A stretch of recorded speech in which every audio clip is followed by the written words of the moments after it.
by Alice Phillips. Morning, the road to something surreal.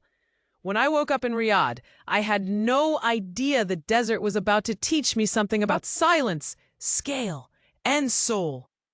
Our driver picked me up right from the hotel. The vehicle was air-conditioned, sleek, and surprisingly comfortable for desert travel. I settled in with my camera and water bottle, trying to calm the flutter in my chest.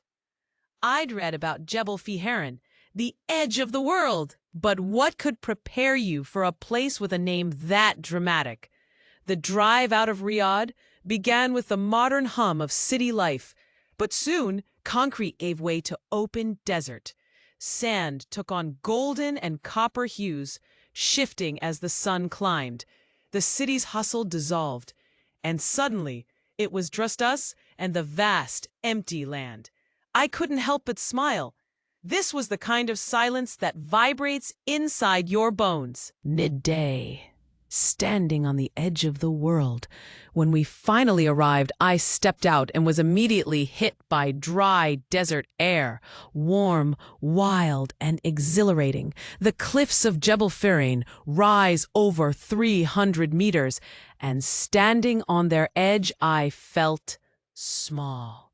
Gloriously, humblingly small. The escarpments stretched out like a throne for the gods, and below it, the landscape unfurled endlessly. I mean it.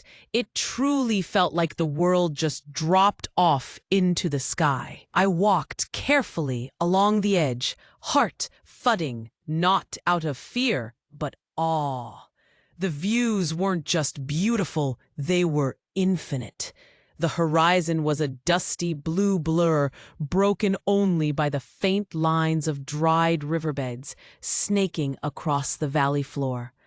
Off in the distance, a camel caravan moved in slow motion, like a painting alive.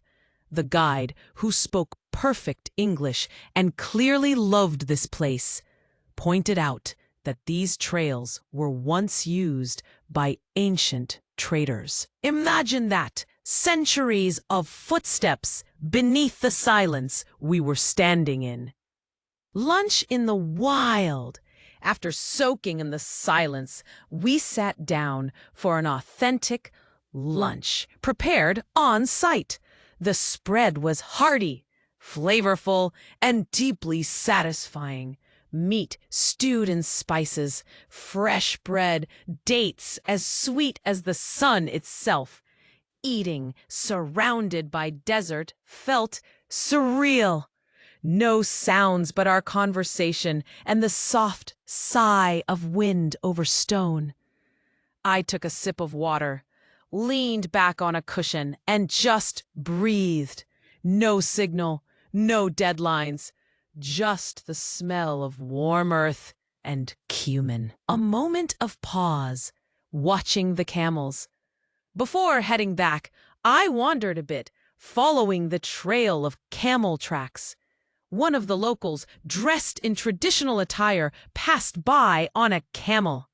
We exchanged a smile, and I managed a shukran. Thank you for letting me snap a photo. The desert has a way of pulling stories out of the ground, and I felt like I'd just touched the hem of one, ancient, golden, and whispering on the wind. Return to Riyadh. We packed up and began the ride back. I watched the cliffs recede through the window, already missing their vastness. The sun was lower now, casting long shadows across the sand. My legs ached a little from walking the rocky paths, but in the best way, like a badge of adventure. Day's impression, standing on the edge of the world, didn't make me feel like I was about to fall. It made me feel like I could fly.